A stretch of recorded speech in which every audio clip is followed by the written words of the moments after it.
నమస్తే.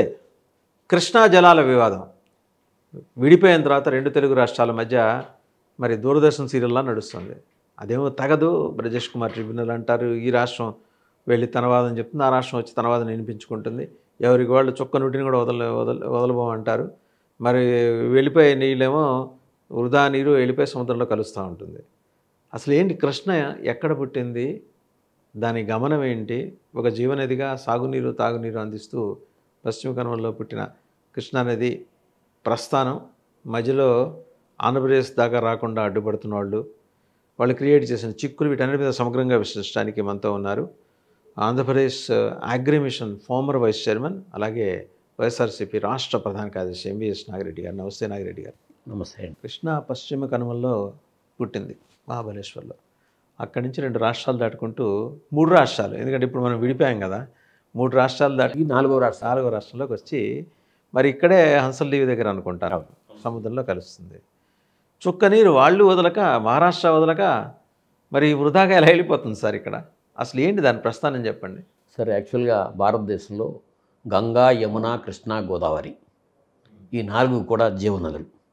కానీ ఈ నాలుగు నదుల్లోనూ కూడా గంగా నదిలో నీళ్లు చాలా ఎక్కువగా వచ్చి సముద్రంలోకి వెళ్ళిపోతాయి. యూటిలైజేషను అంత లేదండి. కానీ నాలుగు నదుల్లోనూ అత్యధికంగా యూటిలైజేషన్ ఉన్నది, అతి ఎక్కువ సాగు భూమికి నీరు అందించేది, అత్యధిక జనాభాకి త్రాగునీరు అందించే నది కూడా కృష్ణానది. రెండోది, బాంబే సిటీ మొత్తానికి కూడా విద్యుత్ అంతా కూడా కోయినా డ్యామ్ దగ్గర నుంచి కృష్ణానదిలో నీళ్ళే ప్రధానం. బాంబే సిటీలో 5 నిమిషాలు కరెంటు పోయినా సరే జనజీవనం స్తంభించిపోతుందండి. సో కోయినా డ్యామ్ దగ్గర నుంచే ప్రధానం. ఇటువంటి జీవనది కృష్ణానది మీద సో మొట్టమొదటి నుంచి కూడా కృష్ణానది పుట్టింది ఇందాక మీరు చెప్పిన మహాబలేశ్వర్ దగ్గర 4385 కిలోమీటర్ల ఎత్తులో పుట్టిందండి. పుట్టి గోదావరి నదికి ఏమో నీళ్లు నడువులో నుంచి వస్తాయండి. మెయిన్ గోదావరిలో శ్రీరామ్ సాగర్లోకి ఎవరి ఆల్టర్నేటివ్ ఇయర్ లేకపోతే 2 సంవత్సరాలు 3 సంవత్సరాలు 2 సంవత్సరాలు నీళ్లు ఉండవు. ఇంద్రావతి దగ్గర నుంచి వచ్చి నడువులో ఇంద్రావతి, శబరి, సీలేరు ఇవన్నీ ఛత్తీస్గఢ్ నుంచి మధ్యలో నుంచి వచ్చి కలుస్తాయి. కానీ కృష్ణానది అట్లా కాదు. కృష్ణానది నెత్తి మీద నుంచి మొదలైన నీళ్ళ దగ్గర నుంచే అక్కడ దరిదాపు 3000 పైన ఆయన ఎంఎం రైన్ఫాల్ ఉన్న పశ్చిమ కనుమల్లో మొదలవుతుంది. అది కూడా Krishna, Koyna, Warna, Kanher, Panchganga. Mm rainfall sir 3000 మిల్లీమీటర్ల కంటే ఎక్కువ రైన్ఫాల్. అంటే చిరపుంజి ఈక్వల్ టు చిరపుంజి తర్వాత హైయెస్ట్ రైన్ఫాల్ అనేది ఆ పశ్చిమ కనుమల్లోనే పడుతుంది. ఈ 5 విగ్రహాల దగ్గర నుంచి అక్కడ మహాబలేశ్వరం చెప్తున్నాను, కింద నుంచి వచ్చి నందిలో నుంచి నీళ్లు పడతా ఉంటాయండి. కంటిన్యూగా త్రూఅవుట్ ది ఇయర్ పడతానే ఉంటాయి. వెళ్ళిన వాళ్ళంతా స్నానం చేస్తారు. నేను కూడా ఇరిగేషన్ రంగంలో ఒకసారి ముందుగా నేను తలుచుకోవాలి. వ్యవసాయ రంగంలో నేను ఎంఎస్సీ అగ్రికల్చర్గా మొట్టమొదటి నుంచి కూడా నేను దాంట్లో ఉన్నాను. ఇరిగేషన్ రంగంలో నాకు నాలెడ్జ్ రావడానికి నన్ను తీసుకెళ్ళి ఇవన్నీ చూపించింది కూడా నాగేంద్రనాథ్ గారు.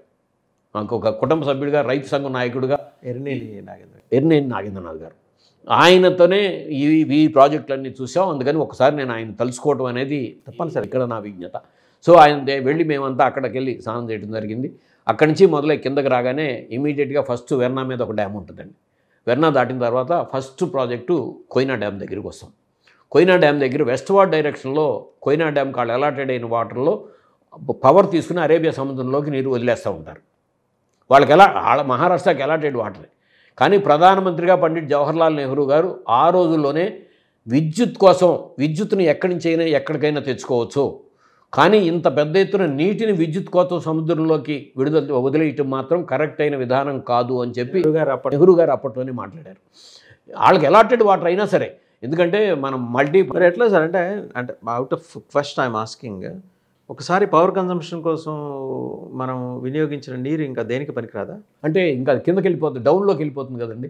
ఇప్పుడు శ్రీశైలంలో, నాగార్జున సాగర్లో 1 టీఎంసీ పవర్ ఒక మెగావాట్ పవర్ రావాలంటే సుమారుగా 10 టీఎంసీలు నీళ్ళు కావాలి. అంటే అదే కోయినా డ్యామ్లో అయితే 3 టీఎంసీలకే 1 మెగావాట్ పవర్ వస్తుంది. అంటే నేను సుమారుగా చెప్తున్నాను.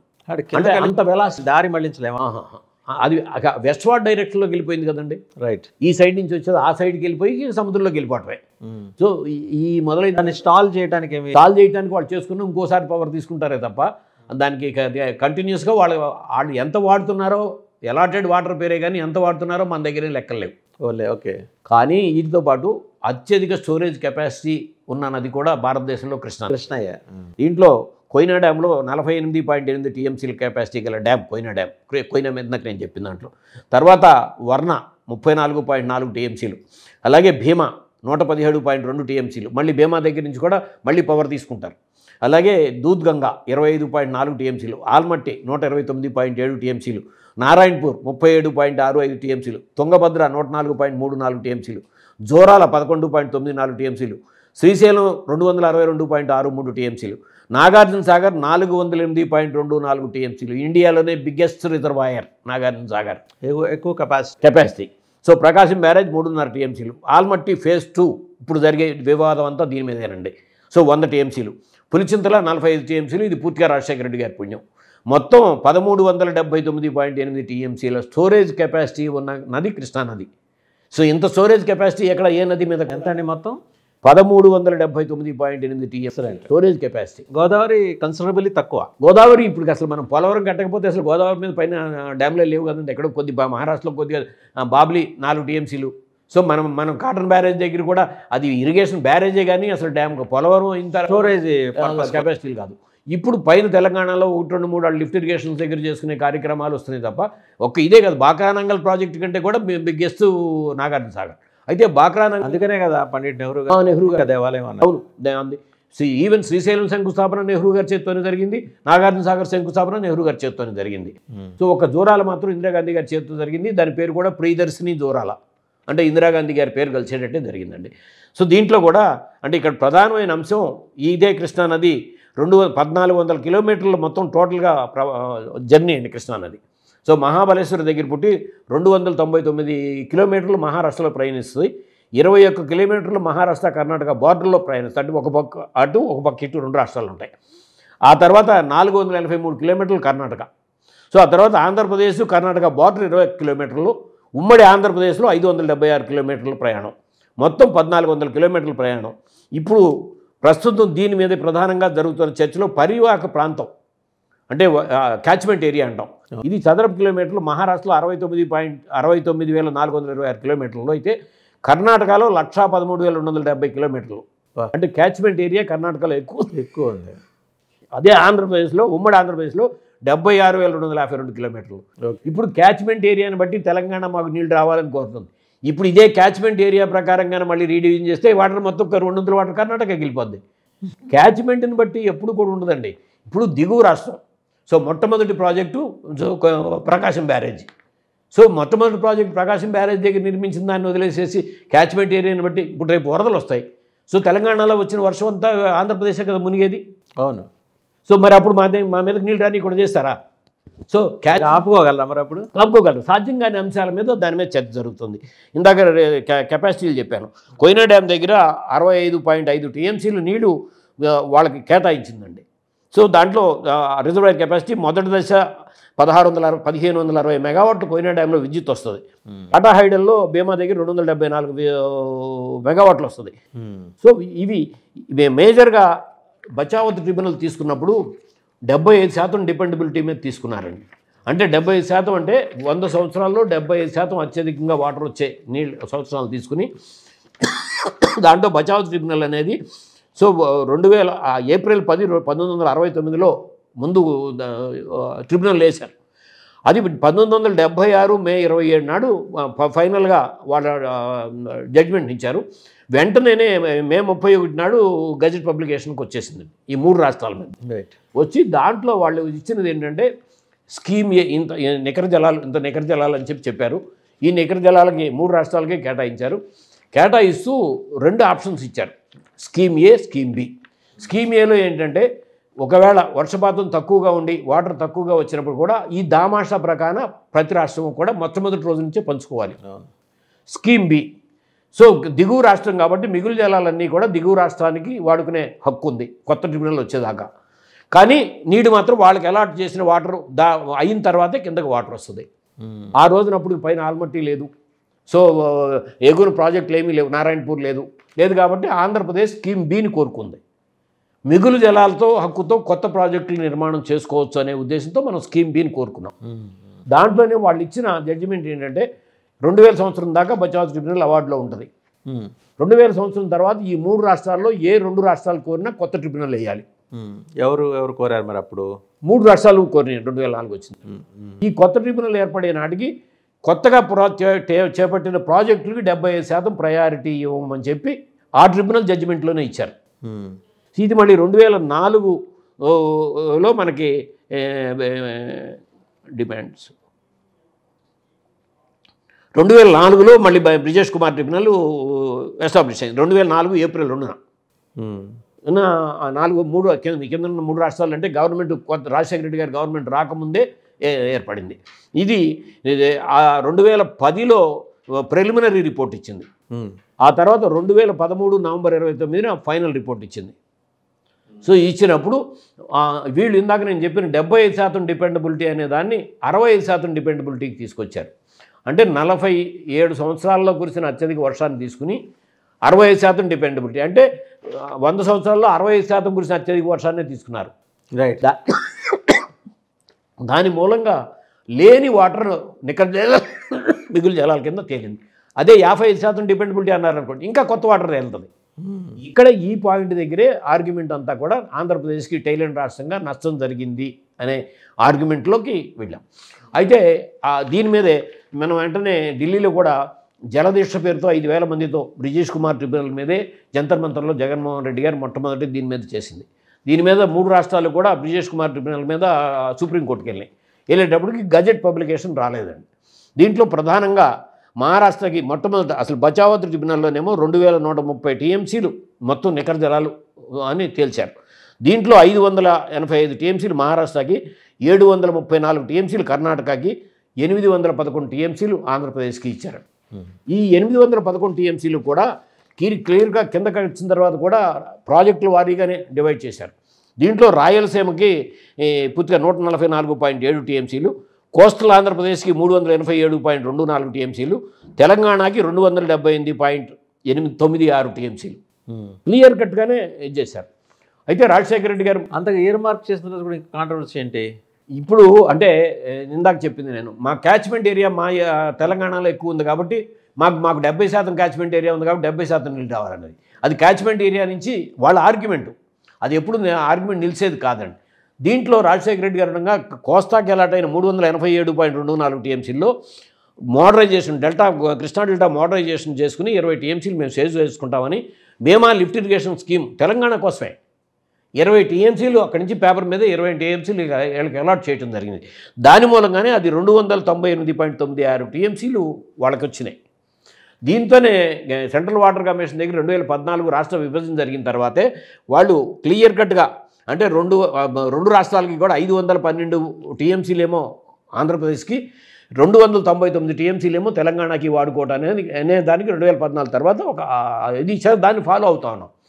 ఇప్పుడు వీళ్ళది దగ్గరికి వచ్చాడు. మనకి ఇచ్చిన దాంట్లో కొత్త నూతన కేటాయింపులు ఏం జరిగిందంటేనండి, ఇందాక నేను చెప్పాను కదా, కొత్త ట్రిబ్యునల్ ఏర్పడేటప్పటికి 70% పూర్తయిన ప్రాజెక్టులకి ప్రయారిటీ ఇమ్మన్నాడు. అవును, ఆల్మట్టి వాళ్ళ దగ్గర ఆల్రెడీ పూర్తయింది. 95 నుంచి 2004 దాకా దేవగౌడ గారు ప్రధానమంత్రిగా ఉండగా, సో ఆ దేవగౌడ గారిని మనమే కదా, దేవగౌడ గారిని నేనే ప్రధానమంత్రిని చేశాను అని మనమే కదా చెప్పాను. అవును, మనమే చేస్తాం. సో ఆయన ఉన్న టైంలోనే అక్కడ జరుగుతూ ఉంటే ఆంధ్రప్రదేశ్లో ఒక్క ప్రాజెక్టు కూడా 2004 ముందు ఇరిగేషన్ ప్రాజెక్టులు తీసుకోవాలి. 88లో పులిచింతలకి ఎన్టీ రామారావు గారు శంకుస్థాపన చేశాడు. సో మేమంతా కూడా కృష్ణా జిల్లా నుంచి పిన్నెల్లి కోటేశ్వరరావుతో సహా మేమంతా కూడా వెళ్ళి చంద్రబాబు ఎన్టీ రామారావు గారు ముఖ్యమంత్రిగా ఉండగా ఎకరానికి బస్తా ధాన్యం 5 సంవత్సరాలు ఇస్తాం, అంటే 13 లక్షల ఎకరాలు, అంటే 75 లక్షల బస్తాల ధాన్యం రైతులుగా మేము ఇస్తాం, పులిచింతలను టేకప్ చేయమని చెప్పి ఆయన రిక్వెస్ట్, రైతుల కాంట్రిబ్యూషన్గా. ఎక్సలెంట్. సో ఆయన 88లో శంకుస్థాపన చేశాడు, 89లో ఆయన దిగిపోయాడు.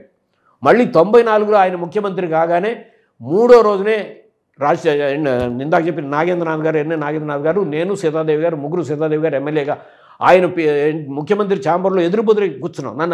ఆయన పరిచయం కూడా నా తర్వాత మళ్ళీ ఇరిగేషన్ బోర్డు మెంబర్ చేయగలిగిన వ్యక్తి నాగిరెడ్డి అని పరిచయం చేశారు. జయప్రకాష్ నారాయణ గారు ఆయనకు పర్సనల్ సెక్రటరీ. మా దగ్గర నాగేంద్రనాథ్ గారి డిస్కషన్లోనే పులిచింతల్లో ఈ పవర్ గురించి చిట్టిబాబు మనం పులిచింతల్లో పవర్ పెట్టట్లా, పులిచింతల ఓన్లీ కృష్ణా డెల్టా కోసం మనం మళ్ళీ టేకప్ చేస్తున్నాం అని చెప్పి 94లో ఆయన మళ్ళీ పర్మిషన్లకు మొదలుపెట్టారు. 95లో దిగిపోయారు. 95 నుంచి మళ్ళీ 2004 దాకా చంద్రబాబు నాయుడు గారు ముఖ్యమంత్రి. ఒక సెంటీమీటర్ అసలు పులిచింతలు వాళ్ళ పార్టీ వాళ్ళు వెళ్తే తెలంగాణతో నన్ను పడమంటారా నల్గొండ జిల్లా వాళ్ళతో అని చెప్పి మాట్లాడారు. అట్లాగే హంద్రీ నివా ఆ ప్రాజెక్ట్ 88లోనే శ్రీరామకృష్ణయ్య గారని రిటైర్డ్ ఒక సూపరింటెండెంట్ ఇంజనీర్ని ఓఎస్డీగా వేసి ఎన్టీ రామారావు గారి పీరియడ్లోనే అది చేపట్టాలని ఆ పేరు పెట్టింది కూడా ఎన్టీ రామారావు గారేనండి. గాలేరు నగర సృజల సవంతి ఆ పేరు పెట్టింది కూడా ఎన్టీ రామారావు గారే. కానీ ఆ టైంలో ఓన్లీ పేపర్ మీద రఫ్ లైన్ ఎస్టిమేట్లే తప్ప ఏమాత్రం కూడా కాల. మళ్ళీ 89 నుంచి 94 కాంగ్రెస్ గవర్నమెంట్ వాళ్ళు కూడా ఎక్కడ కూడా ఏది కూడా టేకప్ చేయాల.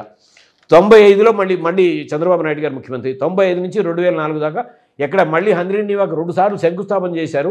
40 టీఎంసీల కెపాసిటీతో ఇరిగేషన్ ప్రాజెక్టుని డ్రింకింగ్ వాటర్ కింద ప్రాజెక్ట్ చేస్తూ జీవో విడుదల చేశారు. అసలు ఏమీ చేయాల. మళ్ళీ రాజశేఖర రెడ్డి గారు 2004లో ముఖ్యమంత్రి అయిన తర్వాత ఎక్కడా కూడా అంటే కృష్ణదేవరాయలు గారి పాలన టైంలో రాయలసీమలో అనేక చెరువులు తవ్వారు అని ఇప్పటికీ కూడా చెప్పు. ఎప్పటికీ చాలా పెద్ద చెరువు మన చెరువులన్నీ కంబం చెరువు గురించి. అవును. అట్లాగే శ్రీశైలం బ్యాక్ సైడు పెద్ద చెరువు అంటామండి. అది మట్టి కట్టతో చేసిన కృష్ణదేవరాయలు గారి టైంలో తవ్విన చెరువు కట్ట ఇప్పటికీ తీసిదరకుండా ఉంది. అంటే కృష్ణదేవరాయలు గారి పాలన నుంచి రాజశేఖర రెడ్డి గారు ముఖ్యమంత్రి అయ్యే వరకు కూడా ఉమ్మడి ఆంధ్రప్రదేశ్లో 80 లక్షల ఎకరాలకు మాత్రమే సాగునీరు ఉంది. అయితే ఆయన దేశంలోనే 1 కోటి ఎకరాలకు 1,00,000 కోట్లతో సాగునీరు అందిస్తాను అని చెప్పి జలయజ్ఞం ప్రాజెక్ట్ తీసుకోవడం జరిగింది. ప్లస్ ఆయన అసెంబ్లీలోనే చాలా క్లియర్గా చెప్పారు. అంటే నేను కోస్తా జిల్లాలకు వెళ్ళినప్పుడు ఆ నదులు ఆ నీటి ప్రవాహం చూసి నాకు ఒక అసూయలాగా నా రాయలసీమ కరువు ప్రాంతమైన రాయలసీమకు నేను ఈ నీళ్ళు ఎట్లా తీసుకెళ్తానా అని చెప్పి అప్పుడే ఒక ఆలోచన వచ్చింది. చెన్నారెడ్డి గారు ముఖ్యమంత్రిగా ఉండగా వెళ్ళి రాయలసీమకు నీళ్ళు ఇవ్వమని చెప్పి అడిగాను. దోచిడి పట్టు పోస్తానని ఎగతాళిగా మాట్లాడారు. నా ఆలోచన ఇంకా మరింత బలపడింది అని ఆయన అపోజిషన్లో ఉండగానే ఆయన జీవితంలో మొట్టమొదటి చేసిన పాదయాత్ర లేపాక్షి నుంచి పోతిరెడ్డిపాడు దాకా పోతిరెడ్డిపాడుని 44,000 క్యూసెక్కులకి తీసుకెళ్ళాలి అనేది. సో పోతిరెడ్డిపాడులో శ్రీశైలం దగ్గర పోతిరెడ్డిపాడు హెడ్ రెగ్యులేటర్ అనేది నీలం సంజీవరెడ్డి గారు రాష్ట్రపతిగా ఉండగా జలగం వెంకటరావు గారు ముఖ్యమంత్రిగా ఆయన ప్రజలతో మొట్టమొదటి అసలు రాయలసీమకి నీటికి ఓపెనింగ్ అనేది అసలు Srisailam project Rayalaseema only power project కింద నిర్మాణం జరిగిందండి. మొట్టమొదటిగా అసలు రెగ్యులేటర్ నిర్మాణం జరిగింది. ఎన్టీ రామారావు గారి పీరియడ్లో తమిళనాడు దగ్గర నుంచి కొంత డబ్బులు తీసుకుని తెలుగు గంగ వాళ్ళకి డ్రింకింగ్ వాటర్ ఇస్తామని తెలుగు గంగను తీసుకోవడం జరిగింది. ఆ తర్వాత రాజశేఖర రెడ్డి గారు వచ్చిన తర్వాత శ్రీశైలం రైట్ మెయిన్ కెనాల్ 44,000 క్యూసెక్కుల కెపాసిటీతో పోతిరెడ్డిపాడు నుంచి బనకచర్ల రెగ్యులేటర్ దాకా ఇండియాలో బిగ్గెస్ట్ కెనాల్ 44,000 క్యూసెక్కుల కెపాసిటీ ఉన్న కెనాల్ ఇదేనండి. అంటే పోలవరం రైట్ కెనాల్ దగ్గరికి వెళ్ళి చంద్రబాబు నాయుడు గారు ఇది కాలువ కాదు నది అన్నారు. అంటే 17,000 క్యూసెక్లు అక్కడ మొదలైతే 13,000 క్యూసెక్లు కృష్ణాలో కలుస్తుంది. అది కూడా టేకప్ చేసిన రాజశేఖర రెడ్డి గారు. సరే అయినా సరే అది కాదు 44,000 క్యూసెక్ల కాలువ. అది అక్కడ ఏంటంటే వెలాసిటీ ఇక్కడ పోలవరం అంత వెడల్పు అవసరం లేదండి 44,000 కూడా. అంటే ఫాల్ ఇక్కడ కిలోమీటర్కి అడుగుంటే అక్కడ కిలోమీటర్ 4 అడుగులు ఉంటుంది. మరి ఇంకా అందుకని వెలాసిటీ చాలా ఎక్కువగా ఉంటుంది. సో దాన్ని ఇప్పటికీ కూడా దాని నుంచి చివరికి గాలేరు నగర్కి వెళ్ళే కానీ రాజశేఖర రెడ్డి గారు గొరకలు రిజర్వాయర్ కానీ గండికోట రిజర్వాయర్ కానీ పైడిపాలెం రిజర్వాయర్ కానీ మైలవరం రిజర్వాయర్ కానీ అట్లాగే హంద్రీ నివా కాలం నుంచి జీడిపల్లి కానీ అనేక రిజర్వాయర్లు అన్నీ కూడా రాయలసీమలో ఈరోజు నీళ్లు వెళ్తున్నాయంటే అది పుణ్యం రాజశేఖర రెడ్డి గారి పుణ్యం. అయితే ఇక్కడే ఒక విషయం జరిగింది. ఇందాక నేను చెప్పాను కదా, అంటే కొత్త ట్రిబ్యునల్ ఏర్పడేటప్పటికి పూర్తి 70% పూర్తయిన ప్రాజెక్టుకే కేటాయించాలన్నారు. రాజశేఖర రెడ్డి గారు వచ్చిన తర్వాత మొదలెట్టడంతో పై 2 రాష్ట్రాలు కూడా ట్రిబ్యునల్ ముందు బ్రిజేష్ కుమార్ ట్రిబ్యునల్ ముందు అబ్జెక్షన్ పెట్టినాయి. ఇప్పుడు ఈ ప్రాజెక్ట్స్ టేకప్ చేస్తున్నారు. ఈ ప్రాజెక్ట్స్ టేకప్ చేసి వీటికి వాటా అడుగుతారు కాబట్టి ఇప్పుడు ప్రాజెక్ట్ చేపట్టకుండా ఆపేయమని చెప్పి అబ్జెక్షన్లు ఏమనెత్తినాయి. ఏది కర్ణాటక అండ్ మహారాష్ట్ర అప్పుడు ఉమ్మడి రాష్ట్రం. సో అది చాలా ఇబ్బందికరమైన పరిస్థితుల్లో రాజశేఖర రెడ్డి గారు అది కాదు మాకొచ్చిన వాటాల నుంచి దాన్ని వాడుకుంటాం, లేకపోతే ఈ ప్రాజెక్టులన్నీ కూడా చేపట్టకపోతే చాలా దెబ్బతింటాయి అనే ఉద్దేశంతో ఆయన ఒక ఉద్దేశిస్తే ఇప్పటికీ దాని మీద విమర్శిస్తారు. అసలు ఆ ప్రాజెక్టులే చేపట్టని వాళ్ళ గురించి మాట్లాడరు. ఈరోజు ఇంత వెలుగొండ సో కరువు ప్రకాశం జిల్లాకి పోలు సుబ్బయ్య గారి ఆ పేరు కూడానండి మళ్ళీ. సో ఆయన పోలు సుబ్బయ్య గారు అనేది కమ్యూనిస్ట్ నాయకుడు. సో ఆ ప్రాజెక్టు కోసం పోరాటం చేశాడు. కమ్యూనిస్ట్ నాయకుడు పేరు పెట్టాడు రాజశేఖర రెడ్డి. ఆయన మ్యాగ్నాన్మిటీ. అట్లాగే పులిచింతల విషయంలో ఇప్పుడు ప్రభుత్వంలోనే బుద్ధప్రసాద్ గారు ఉన్నారు. ఆయన నోటితో నాకు చెప్పింది పెన్నోనేని కోటేశ్వరరావు చనిపోయినప్పుడు ఆయన సంతాప సభ జరుగుతున్నప్పుడు స్టేజీ మీద ఉండగా ఆయన నోటితో క్లియర్గా చెప్పింది కోటేశ్వరరావు మేమంతా కూడా వెళ్ళి రాజశేఖర రెడ్డి గారి దగ్గరికి వెళ్ళి పులిచింతలు అనేది కృష్ణా డెల్టా వాసుల కళ, ఇది మీరు టేకప్ చేస్తున్నారు కాబట్టి దీనికి మీ పేరు పెట్టండి అని చెప్పి అడిగాం. రాజశేఖర రెడ్డి గారి పేరు పెట్టమని. ఆయన ఒక చిరునవ్వు నవ్వి అరే కృష్ణా డెల్టా దేశం గర్వించే ఇంజనీర్ కృష్ణా డెల్టా నుంచి ఉండగా మీరు నా పేరు పెట్టమని వచ్చారా అని చెప్పి అప్పటికప్పుడే వాళ్ళ ముందే కేఎల్ రావు సాగర్ అని చెప్పి కేఎల్ రావు గారి పేరుతో అనౌన్స్ చేయడం జరిగింది. మహానుభావుడు. సో ఇప్పుడు ఎక్కడ కూడా ఆయన పేరు పెట్టుకోవాలి, లేకపోతే వాళ్ళ నాన్న పేరుని ఎక్కడ పెట్టాలని ఎక్కడ పెట్టినా సరే ఆయనకి ఒక విధి పార్టీని నమ్మి ఇందిరారాజు పేర్లే పెట్టారు తప్ప రెండో ఇదిలో జరగలేదండి. ప్లస్ ప్రజలకు ఉపయోగపడే కార్యక్రమాలు తీసుకున్న దాంట్లో ఇప్పుడు మనకు ప్రధానమైన డిస్ప్యూట్ ఎక్కడ వస్తుందంటే, ఇప్పుడు ఈ నూతన కేటాయింపులు ఎప్పుడైతే మన దగ్గర తెలుగు గంగ ఎన్టీ రామారావు గారి పిల్లలు అయిపోయి ఉంది కాబట్టి తెలుగు గంగ కేటాయింపు వచ్చిందండి 25 టీఎంసీలు బ్రిజేష్ కుమార్ ట్రిబ్యునల్లో. జోరాలు అయిపోయింది కాబట్టి 9 టీఎంసీలు కేటాయింపు వచ్చింది. మనకి మిగతా ఇది ఇచ్చిన అలాట్మెంట్లో 150 టీఎంసీలు శ్రీశైలం నాగార్జున సాగర్లో క్యారీ ఓవర్గా ఉంచుకోవాలన్నారు. అందరినీ ఏం అలాట్మెంట్ లేదు, వెలుగొండకేం అలాట్మెంట్ లేదు, సో గాలేరు నగర్కి ఏం అలాట్మెంట్ లేదు. ఎందుకని? ఇవన్నీ 2004 నాటికి కాలేదు కాబట్టి. అవును. ఆల్మట్టి డ్యామ్ అక్కడ 2004 నాటికే ఆల్మట్టి డ్యామ్ 519 టీఎంసీలకు అయిపోయింది కాబట్టి ఆల్మట్టి డ్యామ్కి 130 టీఎంసీలకు అలాట్మెంట్ ఇచ్చారు. సో పూర్తయింది అంటూ. అలాగే కర్ణాటక మహారాష్ట్రలోకి వచ్చేటప్పటికి భీమాకి, అట్లాగే అప్పర్ తుంగ ఎగువ తుంగ ఎగువ భద్ర అంటామండి, వాటికి అలాట్మెంట్ వచ్చింది. ఇప్పుడు ఎగువ తుంగ ఎగువ భద్ర ప్రాజెక్టులు సెంట్రల్ గవర్నమెంట్ ఫండింగ్తోనే టేకప్ చేస్తున్నారు. అసలు రేపు తుంగభద్ర డ్యామ్కే నీళ్ళు రాని పరిస్థితి వస్తుంది. ఇప్పటికే తుంగభద్రకి సఫిషియెంట్ నీళ్ళు రాక. సార్ నాకు ఒక చిన్న అంటే పొలిటికల్ సబ్జెక్ట్ వస్తుంది. జనతాదళ్ వీళ్ళు సెక్యులర్ అనుకుంటా, వీళ్ళది కుమారస్వామి గారిది. వాళ్ళకి ఎన్ని సీట్లు వచ్చినాయండి, మనకి ఎన్ని సీట్లు ఉన్నాయండి? సరే నేను చెప్తున్నా, ప్రభుత్వం ఎవరి వల్ల నిలబడింది? అటు నితీష్ కుమార్ గారు కుడివైపు, ఎడంవైపు చంద్రబాబు నాయుడు గారి వల్ల నిలబడింది.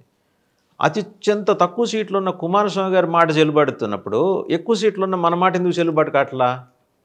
సార్ మొన్న మామిడి కొనుగోలు దగ్గర ఇదే వచ్చింది కదా, ఆయన కర్ణాటక అనేది కాంగ్రెస్ గవర్నమెంట్ ఉంది. సో మామిడి టన్నుల కొనుగోలు రేటు కూడా కర్ణాటకకి ఎక్కువ ఇచ్చారు. సో సెంట్రల్ గవర్నమెంట్ నుంచి, నేను అదే ఆంధ్రప్రదేశ్ నుంచి అక్కడ ఇక్కడ కూడా ఉంది, కూటమి ప్రభుత్వమే కదా. మన గంతులు ఏమన్నా ఎలక్క పడిపోయిందా? మరి ప్రీపోల్ ఎలియన్స్ మళ్ళీ పోస్ట్ పోల్ ఎలియన్స్ కూడా కాదు. సో ఇక్కడ ఉంది తెలుగుదేశం గవర్నమెంట్ కాదు, అక్కడ ఉంది బీజేపీ గవర్నమెంట్ కాదు, కూటమి ప్రభుత్వాలే రెండు చోట్ల. అక్కడ 2 ఇంజన్లు, ఇక్కడ 2 ఇంజన్లు, 4 ఇంజన్లు నడుస్తున్నప్పుడు ఇప్పుడు కూడా ఇప్పుడు ప్రధానమైన అంశం వస్తుందండి. 95 నుంచి 2004 దాకా కర్ణాటకలో జరిగిన ఆల్మట్టి డ్యాము 509 నుంచి 519 దాకా తీసుకోవడం.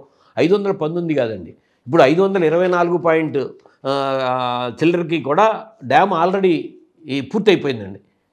మేము 2004 జూన్ నెలలో కదండి మేము వెళ్ళింది, 2004 మార్చి నెలలో నాగేంద్రనాథ్ గారు, నేను, తెలుగుదేశం పార్టీ తరఫున ఎమ్మెల్యే కూడా కాగితి వెంకటరావు గారు, ఇప్పుడు వాళ్ళ అబ్బాయి పెడన ఎమ్మెల్యే, అట్లాగే సిపిఐ నుంచి గోపాలరావు గారు, మేమంతా కలిసి వెళ్ళి ప్రాజెక్టులన్నీ చూసి వచ్చాం. చూసినప్పటికీ ఆల్మట్టి దగ్గర కింద నుంచి మేము పైకి వెళ్తుంటే ఎవరు వచ్చారని మమ్మల్ని రానీలా పైకి, అంటే ఫోటోలు కూడా తీయనీయకుండా. అప్పటికే 524 చిల్లర మీటర్లకి మొత్తం డ్యామ్ అంతా కూడా పూర్తి అయిపోయిందండి. ప్రతి షట్టర్లోనూ ఒక 5x5 మీటర్స్ వెడల్పున ఒక గ్యాప్ వదిలిపెట్టారు. సో బాగల్కోట టౌన్ మునిగిపోతుంటే నవానగర్ పేరుతో కొత్త టౌన్ ఆల్రెడీ వాళ్ళు అప్పటికే నిర్మాణం కూడా టేకప్ చేసుకోవడం మొదలుపెట్టారు. ఇప్పుడు లాస్ట్ మంత్లోనే వాళ్ళ క్యాబినెట్లో తీర్మానం చేసుకుని ఇప్పుడు వాళ్ళు 75,563 ఎకరాలు ముంపుకి ఇప్పుడు 524.27 మీటర్లకు వెళ్ళాలంటే ముంపుకు గురవుతుంది. సో అది ప్లస్ మళ్ళీ కొత్తగా 5.5 లక్షల ఎకరాలకి ఇరిగేషన్ వస్తుంది ఆ పైకి వెళ్తే. అంటే దాని కింద 6,467 ఎకరాలు ప్లస్ దాని బాగల్కోట టౌన్లో మునిగిపోయే వార్డుల కోసం అండి.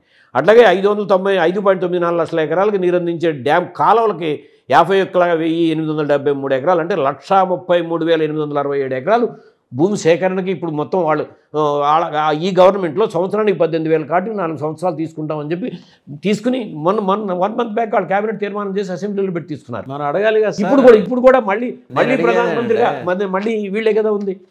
అడగాలి కదా మనం, ఏంటండి అన్యాయం అడగాలి. మనం ఏ మొహమాటం అడ్డొస్తుంది అడగకుండా మనల్ని. 14 నుంచి 19 మధ్యలో నుండి 2017 అనుకుంటాను, నాకు కరెక్ట్గా గుర్తులేదు, టోటల్గా శ్రీశైలం డ్యాంలోకి అసలు 30 టీఎంసీలే నీళ్ళు వచ్చినాయి. అసలు త్రాగునీటి సరిపడా కూడా రాలా. ఇటువంటి వరస్ట్ సిచ్యుయేషన్స్ మనం చూస్తున్నాం. ఇప్పుడు ఆల్రెడీ ఇంకా 100 టీఎంసీలు కెపాసిటీకి పెరిగి అక్కడ అసలు ఎంత వాడుకుంటున్నారో తెలియదండి. బ్రిజేష్ కుమార్ ట్రిబ్యునల్లోనే ఒక జడ్జిమెంట్లోనే ఇచ్చారు, అంటే కృష్ణా రివర్ అథారిటీ ఉండాలి, అంటే just like national highways authority లాగా ఇప్పుడు మనం చెప్తాం కోయినా డ్యాము వాళ్ళకి అలాట్మెంట్ కంటే ఎంత వాడుకుంటున్నారో మనకు తెలియదు. ప్లస్ 2 మేము వెళ్ళినప్పుడే చూసిన ఫొటోస్ కూడా తీసుకొచ్చాం. అంటే తుంగభద్ర మీద, కృష్ణా మీద, అట్లాగే భీమా మీద కూడా మహారాష్ట్ర, కర్ణాటకలో ఊరినే ఒక రకమైన ఒక రోడ్ బ్రిడ్జిల్ లాగా, రోడ్ బ్రిడ్జిలు కాదండి, అవతల ఇవతల రోడ్లు ఏం లేవు, చెక్ డ్యాముల్లాగా కట్టి షట్టర్లు పెట్టి ఒక 2 మీటర్లు 3 మీటర్లకి number of lift irrigations, unauthorised lift irrigations వాళ్ళ రైతులు కోరుకుంటే పవర్ ఇచ్చేశారు. ఇదంతా అనాథరైజ్డ్గా ఎంత వాటర్ యూటిలైజ్ అవుతుందో కూడా తెలియని పరిస్థితి. ఇదే పరిస్థితి 2004 then there must be an authority to look after కదా. జూన్ నెలలో ప్రభుత్వం ఏర్పడిన ఇంట్లోనే అసెంబ్లీలోకి వెళ్ళి మేము వచ్చిన ఫోటోలతో సహా తీసుకుని మ్యాప్తో సహా పెట్టి రాజశేఖర రెడ్డి గారికి, నాగేంద్రనాథ్ గారు, నేను వెళ్ళాం. యలమంచిలి శివాజీ గారు అసెంబ్లీలోకి వెళ్తే ఆయన మమ్మల్ని రాజశేఖర రెడ్డి గారి దగ్గరికి తీసుకెళ్లారు. ఆయన నుంచుండగానే అసెంబ్లీలోనే బయట హాల్లోనే ఒక మ్యాప్ ఇచ్చి మేము కారణం పైన జరుగుతున్నాయి అన్నీ కూడా ఇచ్చి మేము ఒక రిపోర్ట్ ఇచ్చాం. అంటే ఆ రోజు ప్రధానమంత్రి గారి దగ్గరికి అఖిలపక్షం చంద్రబాబు నాయుడు గారిని కూడా తీసుకుని 10 టీఎంసీలు ఆల్మట్టి నుంచి డ్రింకింగ్ వాటర్కి మాకు రాష్ట్రానికి ఇవ్వండి అని అడగాల్సిన పరిస్థితి ఆయన ముఖ్యమంత్రి అయిన టయానికి. వెళ్తున్న టైంలో వెళ్తున్న రోజునే ఆయనకి వెళ్ళి కలిసి ఆ మ్యాప్తో సహా కూడా రిపోర్ట్లు ఇచ్చాం. అక్కడి నుంచి వెళ్ళి చంద్రబాబు నాయుడు గారికి కూడా ఆ రిపోర్టు మొత్తం ఆ మ్యాప్తో సహా ఇచ్చాం మేము రైతు సంఘాలుగా. సో రాజశేఖర రెడ్డి గారు అంటే ఇప్పటికీ మాకు ఒక ఆశ్చర్యం, ఒక రైతు సంఘాలు ఇచ్చిన మ్యాప్ మేము ఏదో సామాన్యమైన రైతు సంఘాలుగా వెళ్ళి ఇచ్చాం. ప్రధానమంత్రి గారి దగ్గరికి మేమిచ్చిన మ్యాప్ను తీసుకుని వెళ్ళి ఆ మ్యాప్ను ఆయన టేబుల్ మీద పెట్టి మేము వచ్చే ముందు రైతు సంఘాలు ఇచ్చినవి అని చెప్పి మొత్తం టోటల్గా ఇట్లా వెస్ట్వార్డ్ డైరెక్షన్గా ఇంత వాటర్ వెళ్ళిపోతుందని అప్పటి ప్రధానమంత్రి గారు చెప్పారు. అంటే ఇందులో ఏదైనా పాయింట్ ఉంది అంటే ఆయన ఎంత బాగా యూటిలైజ్ చేస్తారు అనే దానికి ఇక్కడ బాగా పరిశీలన చెప్పింది వింటారు. విన్నదానిలో కూడా దీంట్లో అట్లాగే సోమయాజులు గారితో కూడా పరిచయం అట్లాగే చెప్తారు. ఎవరో ఆయన ఎక్కడికి వెళ్ళినప్పుడు ఇదిగో ఈయన పలానా ఫైనాన్స్ మీద ఈయన చాలా పట్టుందంటే వెళ్ళిపోయిన మనిషి మళ్ళీ వెనక్కి వచ్చి సోమయాజులు గారి దగ్గరికి వెళ్ళి ఆయనకు పరిచయం చేసుకుని మీతో కలవాలి అని చెప్పి కూర్చుని ఆ తర్వాత మరి గవర్నమెంట్లో రాజశేఖర రెడ్డి గారి పీరియడ్ అంతా కూడా చాలా ఇంపార్టెంట్ రోల్ సోమయాజులు గారు ఉన్నారు. అవును. ఇప్పుడు మేము మా ప్రభుత్వంలో అగ్రికల్చర్ మిషన్ ఎట్లా ఉందో రాజశేఖర రెడ్డి గారి దగ్గర అగ్రికల్చర్ టెక్నాలజీ మిషన్ ఉంది. రాజశేఖర రెడ్డి గారు ముఖ్యమంత్రి, సోమయాజులు గారు చైర్మన్, సోమయాజులు గారు వైస్ చైర్మన్. అట్లా ఆలోచనతోనే అప్పుడు ఇప్పుడు కూడా ఒక ఆంధ్రప్రదేశ్ అప్పుడు రాజశేఖర రెడ్డి గారు ఇప్పుడు జగన్మోహన్ రెడ్డి గారి టైంలో మాత్రమే మిషన్ అంటే అడ్వైజరీ బోర్డు కాదండి, decision making commission it is a mission ఏర్పాటు చేసేది. సరే మేము ఎంతవరకు మేముగా నాకు ఇచ్చిన దాంట్లో న్యాయం చేశామా అనే దానికి తర్వాత విషయం, కానీ ప్రాక్టికల్గా నిరంతర ప్రయత్నం చేసాం. ఆలోచన ఉండబట్టే కదా వాళ్ళకి, నాయకుడు ఆలోచన కరెక్ట్గా ఉంటేనే కింద అంతా కూడా ఎంతమంది ఆలోచన పరులు ఉన్నా దానికి ఉపయోగపడే పరిస్థితి. ఇప్పుడు తెలంగాణ ఇప్పుడు ఈ ఆర్గ్యుమెంటు లాస్ట్ మంత్ ఇప్పుడు ఈ నెలలో జరిగిందండి. అదే బ్రిజేష్ కుమార్ ట్రిబ్యునల్ దగ్గర మళ్ళీ ఇద్దరు జస్టిస్ రామ్మోహన్ రెడ్డి గారు, జస్టిస్ తాళపత్ర అనేవాళ్ళు ఇద్దరు మెంబర్లుగా ఇది ఏం జరిగిందంటే ఈ డిస్ప్యూటు మళ్ళీ పునఃపంపిణీ జరిగితే మొత్తానికి 3 రాష్ట్రాలకి జరగాలి. ఇప్పుడు ఇక్కడ ఆంధ్రప్రదేశ్ తెలంగాణ విడబడినాయి. మళ్ళీ వాళ్ళు ఏం చేశారంటే వీళ్ళు అడుగుతుంటే ఈ 2 రాష్ట్రాల్లో మధ్యలోనే పునఃపంపిణీ కోసం బ్రిజేష్ కుమార్ ట్రిబ్యునల్ దగ్గర వాదనలు పెట్టారు. ఇది మళ్ళీ తర్వాత సెంట్రల్ గవర్నమెంట్ మొట్టమొదటిలోనేమో వాళ్ళకి ఇచ్చిన అథారిటీస్లోకి వెళ్ళి 2023లోనే కొన్ని ఎడిషనల్గా వాళ్ళకి కొన్ని ఛాన్సెస్ ఇచ్చినాయి. ఇప్పుడు ఇది మరీ అన్యాయం కదా. అంటే ఇక్కడికి వచ్చే ఈ 811 టీఎంసీలోనే మళ్ళీ పంపకమా? సో 150 టీఎంసీలు క్యారీ ఓవర్గానే ఇచ్చారు. ఇక్కడ ఆల్రెడీ ప్రాజెక్టులు అయితే అలాట్మెంట్ ఉంది, ఏ ప్రాజెక్టులకు ఎంతెంత కావాలనేది. దాని మీద పునఃవిభజన అంటే ఆంధ్రప్రదేశ్కి వచ్చే ఈ నీటిలోనే ఈ 512 టీఎంసీలోనే ఇంకా కొంత దానికి వెళ్ళాలి, తెలంగాణకు కావాలనే దాంట్లో. ప్లస్ ఇక్కడ అప్పటి నుంచి అన్జస్టిఫైడ్ కదండి ఇది. అది నేను ఇట్లాగే విద్యాసాగర్ రావు గారు అని తెలంగాణ ఇంజనీర్ గారు. అవును. ఆంధ్రప్రదేశ్ ఈ వాటర్ మీదే అసలు తెలంగాణ ఉద్యమమే నీటి మీద ఇదిలోకి జరుగుతూ వచ్చింది కదండి.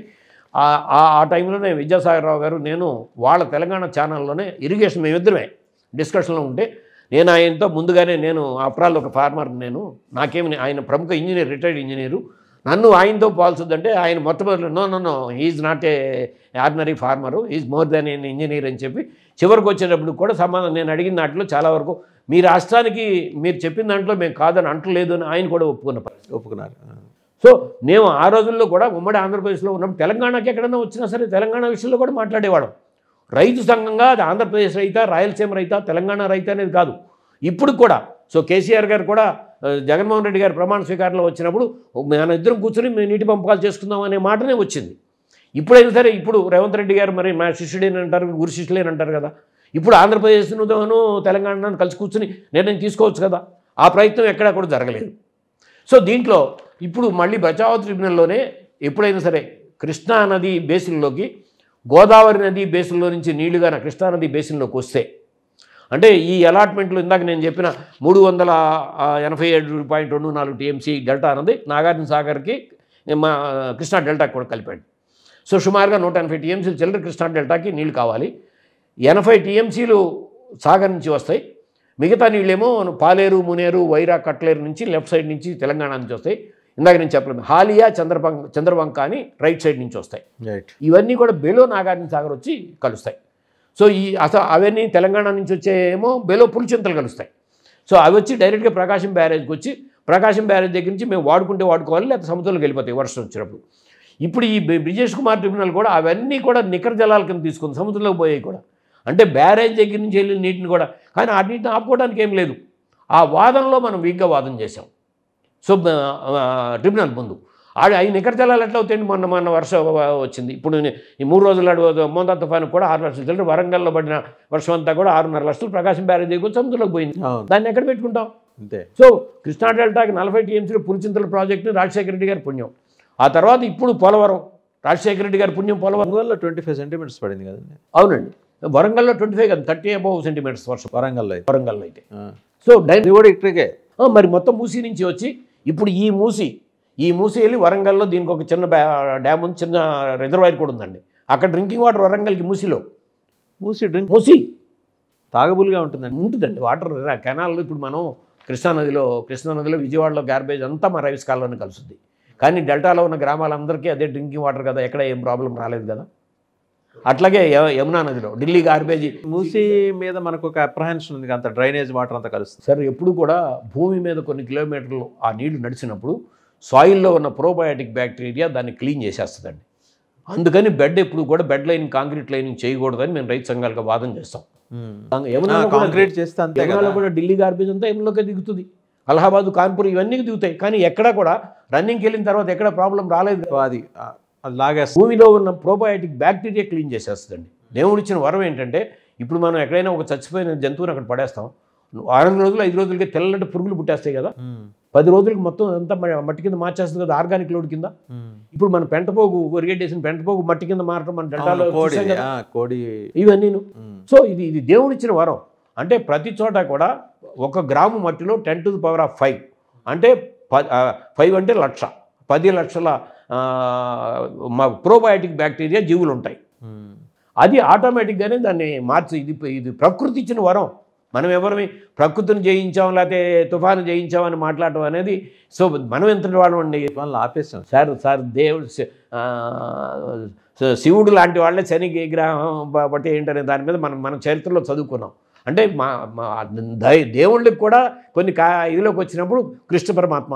సో ఎండ్ ఆఫ్ ది దీంట్లో కృష్ణ పరమాత్మ చరిత్ర అంతా జరిగిన మహాభారతం అంతా కూడా కృష్ణ పరమాత్మ పరిస్థితి చివరిలోకి వచ్చినప్పుడు, అంటే కర్మ సిద్ధాంతం ఎవరికైనా సరే ఏమిటని చెప్పే దాంట్లో నుంచి మనం ఏదో కర్మ సిద్ధాంతాన్ని అంతా కూడా మేము జయించామని చెప్పడం మన కళ్ళ ముందే కనపడతాయి. లాస్ట్ ఇయర్ వరదకి వచ్చిన పరిస్థితి ఇప్పుడు మళ్ళీ ఒంగోలులో కనపడి. సరే, వాటికంటే కూడా కృష్ణానది మీద ఇప్పుడు మనం ఏంటంటే ఇప్పుడు జరుగుతున్న వాదనలో వాళ్ళు ఇప్పుడు 524 పాయింట్ చిల్లరకి గన ఆల్రెడీ అయిపోయి ఇప్పుడు నవానగర్ పేరుతో కన్స్ట్రక్ట్ చేసుకున్నారు. ఇప్పుడు బాగలకోటలో మిగిలిన వార్డులు, మునిగే వార్డులు కూడా వాళ్ళు తీసుకోబోతున్నారు.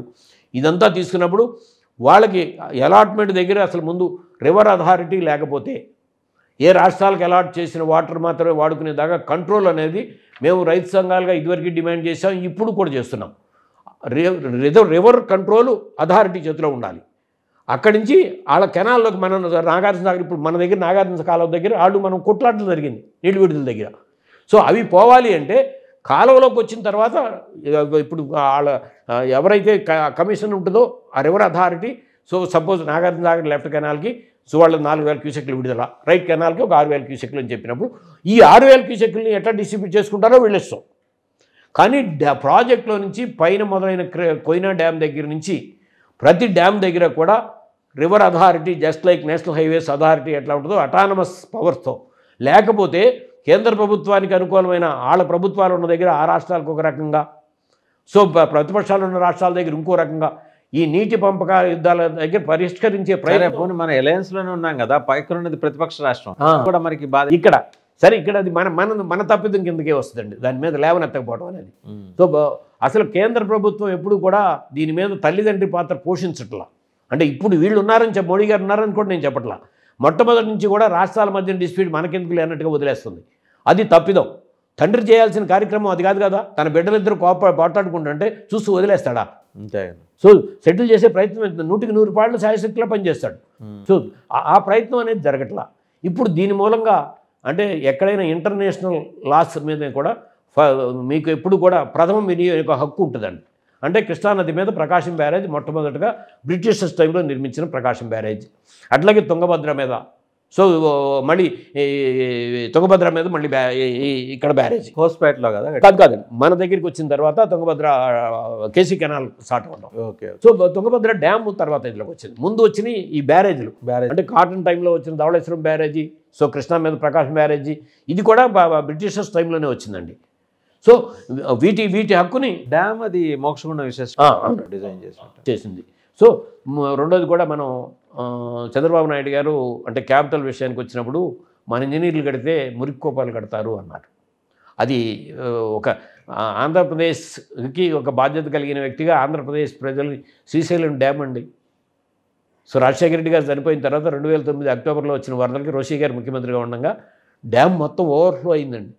సో పవర్ ప్రాజెక్టులో మనుషులు కూడా చనిపోయారు దాంట్లో ఉన్నవాళ్ళు. డ్యామ్ మొత్తం ఓవర్ఫ్లో అయినా సరే అంత కెపాసిటీ ఇప్పటికీ కూడా టెక్నికల్గా శ్రీశైలం దగ్గరికి వెళ్తే చాలా ఆశ్చర్యం అనిపిస్తుంది. అటు ఇటు 2 కొండలు కాంక్రీట్ డ్యామ్, డైవర్షన్ చేయడానికి కూడా చాలా క్రిటికల్ పొజిషన్. నాగార్జున సాగర్ ఇవాళ పోలవరం కడుతున్నామంటే డైవర్షన్ ఛాన్సెస్ ఉన్నాయి. అటువంటి దగ్గర కూడా మన ఇంజనీర్లే కట్టిన డ్యాములు చెక్కు చెదరకుండా ఉంటే ఎక్కడి నుంచి ఇదివరకు మరి కృష్ణదేవరాయల టైంలో కట్టినంతా మన వాళ్ళు కాదండి నిర్మాణం అంతా. సో ఎక్కడెక్కడ పెద్ద పెద్ద నిర్మాణాలన్నీ కూడా జరిగిన దాంట్లో అంటే మనం కించపరుచుకోవటం కాదు. ఓకే, కొన్ని దేశాలు బాగుంటే మనం ఉండొచ్చు వాళ్ళ దాంట్లో. మన దేశం ఎప్పుడు కూడా చరిత్రలో ఇటువంటి టెక్నాలజీలో మనం ఎప్పుడు వెనకబడలేవు. సో ఇప్పుడు కూడా రాష్ట్రాలు కూడా వెనకబడి లేవు. సో అసలు వ్యవసాయం రైతు దగ్గర నుంచి మొదలైంది కదా, శాస్త్రవేత్త దగ్గర నుంచి కాదు కదా. Very true. ఇప్పుడు వ్యవసాయానికి ఫస్ట్ కావాల్సింది నీరు. ఈ నీరు 2 రకాలుగా ప్రధానంగా వస్తుంది. ముందు వర్షం అండి, వర్షం పడితేనే నదుల్లోకి నీళ్ళు వస్తాయి, ఇంకి భూగర్భ జలాల్లోకి వెళ్తాయి. పొలానికి అందించడంలో ఇరిగేషన్ ప్రాజెక్టు ద్వారా అందించడం ఒకటి, భూగర్భ జలాల నుంచి బోర్వెల్స్ ద్వారా నీరు అందించడం ఒకటి. ఇరిగేషన్ ప్రాజెక్ట్స్ ద్వారా అందించడానికి కూడా అప్పటి నుంచి ఉన్న వాటిలో నుంచి రాజశేఖర రెడ్డి గారు వచ్చిన తర్వాతే ఆంధ్రప్రదేశ్ తెలంగాణ తీసుకున్న కార్యక్రమంలో కూడా మళ్ళీ ఆయన జలయజ్ఞంలో మొదలుపెట్టిన ప్రాజెక్టు పులిచింతలండి. అవును, మొట్టమొదట పూర్తి చేసిన ప్రాజెక్టు నిజామాబాద్ జిల్లాలోని ఆలీసాగర్ ప్రాజెక్టు. అప్పుడు ఆయన అన్నీ ఒకేసారి టేకప్ చేశారు. ఇదంతా అన్యాయము, కొన్ని చేయాలని. ఆయన ప్రాంతాల మధ్యలో విభేదాలు రెచ్చగొట్టకుండా ఉండటానికి కోసమే 3 ప్రాంతాలకి కూడా సమన్యాయం జరిగేలా తీసుకున్నారు. ఆయన రాయలసీమలో ప్రాజెక్టు కాదు మొదలుపెట్టింది పులిచింతల ప్రాజెక్టు. కృష్ణా డెల్టా వాసుల దశాబ్దాల కళ పులిచింతల ప్రాజెక్టు. సో ఆయన ఎక్కడా కూడా రాయలసీమకు నీళ్లు తీసుకెళ్ళాలి అన్నా కానీ ఇంకో ప్రాంతానికి అన్యాయం జరిగే విధంగా చూడలేదు. అదే టైంలో పోలవరం నుంచి నీళ్లు తీసుకురావడానికి తేవాలనే కాంక్షతో దాన్ని తీసుకొచ్చారు. ఇప్పుడు ఇందాక నేను చెప్పిన దాంట్లో ఆగాం మనం. 80 టీఎంసీలు మనకు కృష్ణా డెల్టాకి పోలవరం నుంచి వస్తాయండి.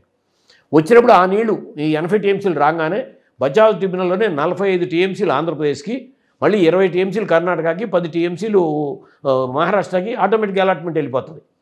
ప్లస్ 80 టీఎంసీలు కాకుండా ఇంకా పైన ఎంత వాటర్ గోదావరి బేసిన్ నుంచి కృష్ణాకి వచ్చినా కూడా ఇదే దామాషాన్ని పై రాష్ట్రాలకు వెళ్ళిపోతుంది. Very true. సో వెళ్ళిపోయినప్పుడు మనం ఎక్కడి నుంచి బనకచెర్లకి పోలవరం టు బనకచెర్ల అని చెప్పి 1,00,000 కోట్లతో ప్రాజెక్ట్ అని చెప్తున్నారు. అసలు ఇది సాధ్యపడే అంశాలేనా? రాయలసీమ వాసుల్ని దానికి తీసుకెళ్తామా? వాళ్ళ 18 కిలోమీటర్ల చిల్లరున్న 2 టన్నెల్స్ అండి వెలుగొండలో. ఒకటి 3,500, ఒకటి 7,200 కలిపితే 10,000 క్యూసెక్లు ఉన్న 2 టన్నెల్స్ ఎప్పుడో మొదలు పెడితే వాళ్ళు 14 సంవత్సరాలు 15 సంవత్సరాలు అయితే ఇప్పటికీ పెద్ద టన్నెల్ పూర్తి కాని పరిస్థితిలోకి ఉంది. 22,000 క్యూసెక్కులతో 27 కిలోమీటర్ల టన్నెల్ బనకచెర్లకి వెళ్ళడానికి తీసుకెళ్తామనేది ఎందుకు? కింద నాగార్జున సాగర్ సార్ ఇప్పుడు మీరు చెప్తుంటే గుర్తొస్తుంది, వెలుగొండ సొరంగంలోనే 200 మంది చిక్కున్నారు. అవునండి, అవును. అట్లాగే పోలవరం దగ్గర ట్విన్ టన్నెల్స్ అంటే రైట్ కెనాల్లోకి రావడానికి రాజశేఖర రెడ్డి గారి టీంలోనే అయినాయండి పూర్తి. ఇప్పుడు మళ్ళీ కొత్తగా రావాలంటే 22,000 క్యూసెక్లకి ఆ కాలం చాలదు. అసలు కొత్త కాలం తీసుకెళ్ళి అసలు ఎక్కడి నుంచి అండి ఎక్కడికి తీసుకొస్తావు నీళ్ళు? ఇవన్నీ వైబిలిటీ కార్యక్రమాలేనా? ఇప్పుడు కాళేశ్వరం ప్రాజెక్టు దగ్గర ఏం జరుగుతుంది? సో అంత పెట్టి తీసుకెళ్లారు. 2 పిల్లర్స్ కుంగడం మూలంగా టోటల్గా ప్రాజెక్ట్ వైబిలిటీ ఏంటనే దాంతో పక్కనే కళ్ళతో చూస్తున్నాం కదా. సో మనం గ్రావిటేషన్ మీద నీళ్లు తీసుకెళ్ళి ఇస్తుంటేనే ఆ రైతులకు గిట్టుబాటు కాక వాళ్ళ డెల్టాలో వ్యవసాయం గిట్టుబాటు కావట్లేదని నీళ్ళకేం ఖర్చు పెట్టలేదు కదా. వాడిని ఎకరానికి 350 రూపాయలు సెస్ కడతాం అంతే కదా.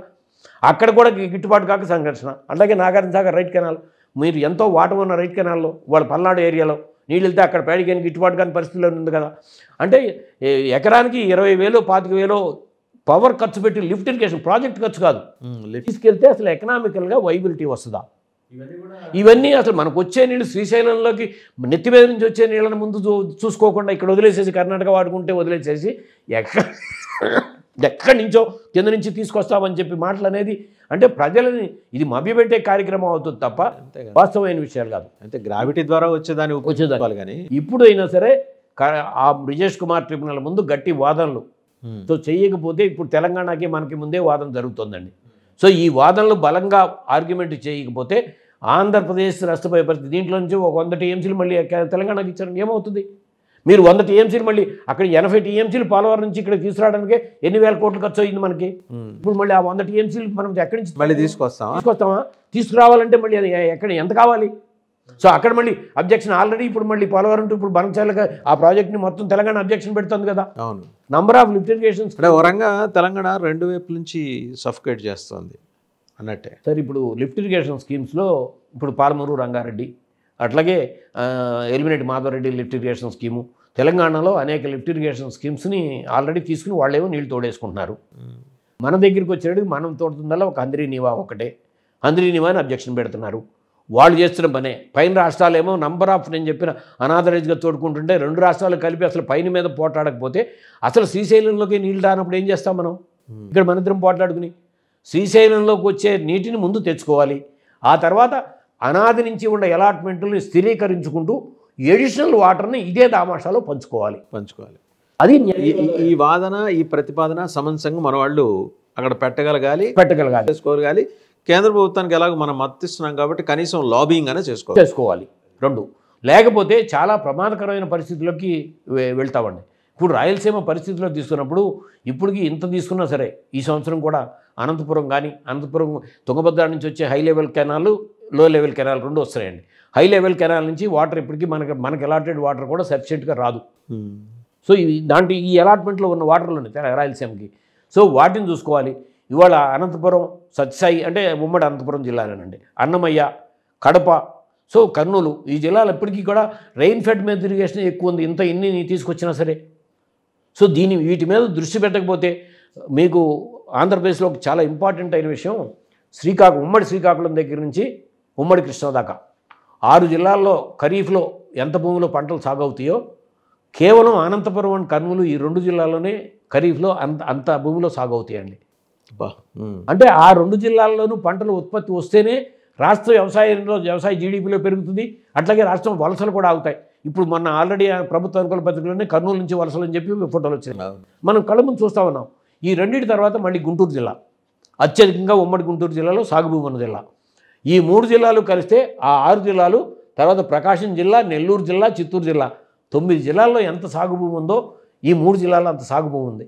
ఏది అనంతపూర్ కర్నూలు అండ్ గుంటూరు ఉమ్మడి జిల్లాలో నేను చెప్తున్నాను. అంటే ఇక్కడ మనం దృష్టి పెట్టకుండా ఈ ప్రాంతంలో ఉన్న పంటల మీద దృష్టి పెట్టకుండా ఈ ప్రాంతంలో ఉన్న రైతాంగం మీద దృష్టి పెట్టకుండా మేమైనా సరే రైతు సంఘంగా మొట్టమొదటి నేను ముందు రాయలసీమకి వెళ్తాను. రాయలసీమకి న్యాయం జరిగితేనే రైతులకు న్యాయం జరుగుతుంది. నేను కోస్తా జిల్లా వాసిని కానీ చంద్రబాబు నాయుడు గారి పీరియడ్లో ప్రకాశం బ్యారేజీ మీద అతిపెద్ద ధర్నా 2003లో జరిగిందండి. సో డెల్టా పరిరక్షణ సమితి పేరుతో బుద్ధప్రసాద్ గారే కన్వీనర్. మేము అప్పటికి తెలుగుదేశం పార్టీలో నాగేంద్రనాథ్ గారు మేము అయినా సరే ఆ డెల్టాకు సంబంధించిన విషయంలో మేము ముందు ఫస్ట్ మీటింగ్ 15 నుంచి 20,000 మందితో జరిగిన మీటింగ్లో ఫస్ట్ పెద్ద మీటింగ్లో మాట్లాడింది నేను ప్రకాశం బ్యారేజ్ మీద. నేను ఒక రైతు నాయకుడిగా సో చంద్రబాబు నాయుడు గారు ముఖ్యమంత్రిగా ఉండగా ఆ టైంలోనే మాకు ప్రభాకర్ రెడ్డి గారు కలెక్టర్గా ఉన్నారు. ఆయన కలెక్టర్గా ఉన్నప్పుడు ఆయన పిలిచి మేము గుడివాడలో ఒక మీటింగ్ పెట్టి మార్కెట్ యార్డ్లో నేను ఆ మీటింగ్లో ఇట్లా నాగార్జున సాగర్ నుంచి ముందు నార్మల్కైనా సరే నీళ్లు విడుదల చేయాలి అని చెప్పి మాట్లాడితే నేను రైతు కుటుంబంలో నుంచే వచ్చాను, కింద నుంచి ఇంజిన్లు పెట్టి నీటి దొరికితే కానీ రావు సాగర్లో డెడ్ స్టోరేజ్లోకి ఉంది ఈ రావు, అట్లాగే రాయలసీమలో మా ఇంట్లో అన్ని రకాల విత్తనాలు ఉంటాయి ఒరొకటి వేసుకుంటానంటే కుదరదు అన్నారు. అదేంటి ఈయన కలెక్టర్ ఇట్లా మాట్లాడుతుంది, మేము ఆర్గ్యూ చేయాలి. ఆ తర్వాత కరెక్ట్గా 1 మంత్కి బ్యారేజ్ మీద ధర్నా తర్వాత అందరం కూడా కోటేశ్వరరావు గారితో సహా అందరం కూడా ఆయన ఛాంబర్కి వెళ్ళి కూర్చుంటే మళ్ళీ తిరిగి అంటే ఒక అధికారి అయినా కరెక్ట్ అధికారికి చెప్తున్నాను, ఆయన ఇట్లా మీ గుడివాడలో నాకు ఎవరో తెలియదు ఒక రైతు ఇట్లా మాట్లాడాడు, నిజంగానే ఎందుకు ఈయన ఇట్లా మాట్లాడారు నేనేమి ఇట్లా చెప్పాను, కానీ నేను ఎంక్వైరీ చేస్తే ఆయన చెప్పింది వాస్తవం అని చెప్పి వచ్చింది, డెల్టాలో వరి తప్ప 2వ పంట ఖరీఫ్లో పండదని చెప్పి వచ్చింది, నేను ఇప్పుడు ఒప్పుకుంటున్నాను. అట్లాగే నాగార్జున సాగర్లో డెడ్ సెరోజ్ నుంచి కూడా రివర్స్ లూయిస్లు ఉంటాయంట విడుదల చేయడానికి గింజలు పెట్టి తోడవసలేదంట అని చెప్పి ఒప్పుకున్నాడు ఆయన. ఆ తర్వాత రాజశేఖర రెడ్డి గారు ముఖ్యమంత్రిగా ఉండగా రాజశేఖర రెడ్డి గారి దగ్గర ఆయన సెక్రటరీగా చేశారు ప్రభాకర్ రెడ్డి గారు. సో మొన్న కలెక్టర్లు కూడా ఎవరైతే బాగా పనిచేశారో వాళ్ళ పేర్లు ఇప్పటికీ ఆయన పేరు ఎందుకు చెప్పుకుంటాం, కృష్ణా జిల్లాలో ఏవిఎస్ రెడ్డి గారి పేరు ఎందుకు చెప్పుకుంటాం. సో అట్లా బాగా పనిచేసే విధానంలో ఆ ప్రాంతం మీద ప్రాక్టికల్ నాలెడ్జ్ని పెంచుకోవాలి. ముందు వ్యవసాయక రాష్ట్రమైన ఆంధ్రప్రదేశ్కి రాజకీయంగా ముఖ్యమంత్రిగా కానీ వ్యవసాయ శాఖ మంత్రిగా కానీ సరే ఎప్పుడు కూడా గవర్నమెంట్లో సహజంగా అందరూ ఫైనాన్స్ మినిస్టర్ కావాలని లేకపోతే హోమ్ కావాలని కోరుకుంటారు. హోమ్ ఎందుకంటే బయటికి వెళ్ళినప్పుడు అదొక ప్రతి చోట ప్రోటోకాల్ ఉంటుంది. కానీ ప్రధానమైన శాఖలో వ్యవసాయం నాకు తెలిసినంత పంచాయతీరాజ్. ప్రజలకు ఉపయోగపడాలి అంటే ఈ రెండు శాఖలే ప్రధానం. నిజంగా ప్రజలకు ఉపయోగపడేలా గుర్తు తెచ్చుకోవాలన్నా కూడా ఈ రెండు శాఖలే ప్రధానం. ఎందుకంటే నిజమైన వ్యక్తులకు పనిచేసేది గ్రామీణ ప్రాంతాలకు పనిచేసేది పంచాయతీరాజ్ శాఖ. డ్రింకింగ్ వాటర్ కానీ రోడ్లు కానీ పంచాయతీరాజ్ శాఖే. అట్లాగే ఇక్కడ వ్యవసాయ శాఖ. సో నిజంగా నేను ప్రతిసారి కూడా చెప్తాం, అంటే వ్యవసాయ శాఖలో ఉద్యోగం రావటం, వ్యవసాయ శాఖ మంత్రిగా అవకాశం రావటం, లేకపోతే రైతు సంఘాలుగా పనిచేసడం కూడా అవకాశం రావడం కొన్ని జన్మల సుకృతం. అంటే ఎవరిని మోసం చేయలేని రైతుకి అన్నదాత కన్నీరు పెట్టకుండా చేసే అదృష్టం మనకు వచ్చింది. సో అదృష్టాన్ని అదృష్టంగా తీసుకోవాలనేదే మా విజ్ఞప్తి. దీంట్లో కూడా ఇప్పుడు కూడా రాష్ట్ర ప్రభుత్వం ఇప్పుడు బ్రిజేష్ కుమార్ ట్రిబ్యునల్ దగ్గర వాదనలు సరిగ్గా వినిపించాలి. అలాగే కర్ణాటకలో వాళ్ళు జరుగుతున్న ప్రక్రియలో మన రాష్ట్రానికి అన్యాయం జరగకుండా చూడవలసిన బాధ్యత ఉందని చెప్పి చూడమని రాష్ట్ర ప్రభుత్వానికి ఒక రైతుల తరపున అందరి ఇప్పుడు మళ్ళీ ఆంధ్రప్రదేశ్ రాయలసీమ తరపున నేను విజ్ఞప్తి చేస్తున్నాను. లేకపోతే మాకు వాళ్ళ కోస్తా ఆంధ్రకి పోలవరం అవుతుంది, ఆ వాటర్ వాళ్ళకంటే ఒక సంవత్సరానికి ఇప్పుడు ఆల్రెడీ చాలా వరకు వస్తుంది, ఇప్పుడు లేకపోయినా పులిచింతలు వచ్చింది. కానీ రాయలసీమ ప్రాంతానికి చాలా ప్రమాదకరమైన పరిస్థితి. మేము రాయలసీమకి ఎందుకు న్యాయం చేస్తున్నాం నోటి మాటలతో కాదు. ఈ కృష్ణానది జలాలు గ్రావిటేషన్ మీద వచ్చే జలాలు శ్రీశైలంకి వచ్చే జలాలు సరిగ్గా రీతిలో తెచ్చుకోకపోతే మనం అందించాల్సిన నీళ్ళు ఇప్పుడు రాయలసీమలో చేసిన ప్రాజెక్టులు అన్నీ కూడా అన్ని పెద్ద పెద్ద చెరువులు అన్నీ కూడా వాటి ఇదిలో కూడా లేకుండా అవుతాయి. వాటి మీద దృష్టి పెట్టి ఆంధ్రప్రదేశ్ రాయలసీమకి ప్రత్యేకంగా రాయలసీమ నాగార్జున సాగర్ ఆయకట్టు. సో రైట్ కెనాల్కి లెఫ్ట్ కెనాల్లో మళ్ళీ 3.5 లక్షల ఎకరాలు కృష్ణా జిల్లాకి లెఫ్ట్ కెనాల్ నుంచి రావాలండి. మళ్ళీ అది కూడా టైట్గానే ఉంటుంది. తెలంగాణ నుంచి రావాలా నీళ్ళు. ఆంధ్రప్రదేశ్కి రావాల్సిన వాటాలో న్యాయబద్ధంగా రావాల్సిన వాటాలో తుంగభద్ర హై లెవెల్ లో లెవెల్ కెనాల్స్ నుంచి అనంతపురానికి కానీ ఎక్కడ వీటన్నిటి మీద కూడా న్యాయబద్ధంగా వచ్చే వాటిల్లో నిక్కచ్చిగా పనిచేయమని మేము ప్రతిపక్షంగా బాధ్యత కలిగిన ప్రతిపక్షంగా మేము ఇప్పుడు కూడా మొన్న కూడా ప్రధానమంత్రి గారికి జగన్మోహన్ రెడ్డి గారు లెటర్ రాశారు. మొన్న ఈ వాదనలోనే ఇమీడియట్గా కూడా వాదనలు జరుగుతున్న టైంలో మాకు ఇంత అన్యాయం జరగబోతుంది, ఏ అన్యాయం జరగకుండా చూడమని. మీరు కూడా ఆ రకంగా ప్రయత్నం చేసి రాష్ట్రానికి అన్యాయం జరగకుండా చూసి శాశ్వతంగా ఈ ప్రజల మనసుల్లో ఇప్పటికే రైతు వ్యతిరేకంగా చంద్రబాబు నాయుడు గారికి ఒక ముద్ర ఉంది. ఆ ముద్రను తొలగించుకునే ప్రక్రియ చేయండి. మీరు 9 సంవత్సరాల్లో ఒక ఇరిగేషన్ ప్రాజెక్ట్ చేపట్ల ఇప్పుడు పెద్ద పెద్దవి మాట్లాడుతున్నారు. అట్లాగే 14-19 కూడా మీ పేరుతో చెప్తే ఒక తీసుకున్న ప్రాజెక్ట్ కానీ ఒక ఇదిలు కూడా లేదు. ఇప్పుడు ఈ అన్యాయం జరగకుండా చూసి ఇప్పుడైనా సరే ఆ రైతులకు ఉపయోగపడే కార్యక్రమం తీసుకున్నాము అనేలా పనిచేయమని చెప్పి ముఖ్యమంత్రి గారిని క్యాబినెట్ని మనస్ఫూర్తిగా వినమ్రంగా విజ్ఞప్తి చేస్తాను. థ్యాంక్ యూ నాగిరెడ్డి గారు, thank you very much. So Brajesh Kumar tribunal ముందు ఆంధ్రప్రదేశ్ చేయాల్సిన వాదనలు ఏంటి, ఏ వాదన చేస్తే ఎంత సమర్థవంతంగా చేస్తే మనకి జస్టిఫికేషన్ జరుగుతుంది మన ఆంధ్రప్రదేశ్ ప్రాంతానికి కృష్ణా జలాల విషయంలో అనేది చాలా సమగ్రంగా విశ్లేషణ చేశారు నాగిరెడ్డి గారు. అండ్ ఇంకోటి జేడీఎస్, ఇక్కడ పొలిటికల్ యాంగిల్ చూస్తే జేడీఎస్కున్న సంఖ్యాబలంతో పోలిస్తే తెలుగుదేశం సంఖ్యాబలం ఎక్కువ, 16 మంది ఎంపీలు ఉన్నప్పుడు వీళ్ళ జనసేన ఒక 2 మొత్తం వీళ్ళ బలంతో పక్కన నిలబడి కేంద్ర ప్రభుత్వాన్ని కాస్తున్నప్పుడు కనీసం ఇప్పుడు కూడా మన రాష్ట్ర ప్రయోజనాల గురించి మాట్లాడకపోతే ఎలా అనేది నాగిరెడ్డి గారి ప్రశ్న. 95-2004 మధ్య ఏం జరిగిందో ఇప్పుడు కూడా అదే జరుగుతోంది. ఆ రోజు దేవేగౌడ గారు ప్రధానమంత్రిని చేసింది మనమని చెప్పుకున్నాం. ఈరోజు వారి కుమారుడు మరి కేంద్ర మంత్రిగా ఉన్నారు, కానీ రాష్ట్రంలో కాంగ్రెస్ ప్రభుత్వం ఉంది. ప్రతిపక్ష కాంగ్రెస్ ప్రభుత్వంలోనే వాళ్ళు పనులు చేయించుకోగలుగుతున్నప్పుడు కర్ణాటక మనం ఎందుకు చేయించుకోలేకపోతున్నాం, ఈ ప్రశ్నని లేవనెత్తారు పొలిటికల్గా. సరే, రైతుల పరంగా ఇరిగేషన్ పరంగా ఆయన చాలా సాంకేతిక అంశాలు ప్రస్తావన చేశారు. ఇవన్నీ గమనంలోకి తీసుకోవాలి కేంద్ర ప్రభుత్వం అనేది నాగిరెడ్డి గారి సూచన. అండ్ అదేవిధంగా రాష్ట్ర ప్రభుత్వం కూడా ఇటువంటి జస్టిఫైడ్ డిమాండ్స్ మీద ఆస్పెక్ట్స్ మీద ఒక కాంక్రీట్ ఒక ప్రజెంటేషన్ బ్రజేష్ కుమార్ ట్రిబ్యునల్ ముందర ఇచ్చి మన వాదనని జస్టిఫికేట్ చేసుకొని మనకు కావలసిన న్యాయబద్ధమైన వాటా పొందాలని వారు సూచిస్తున్నారు.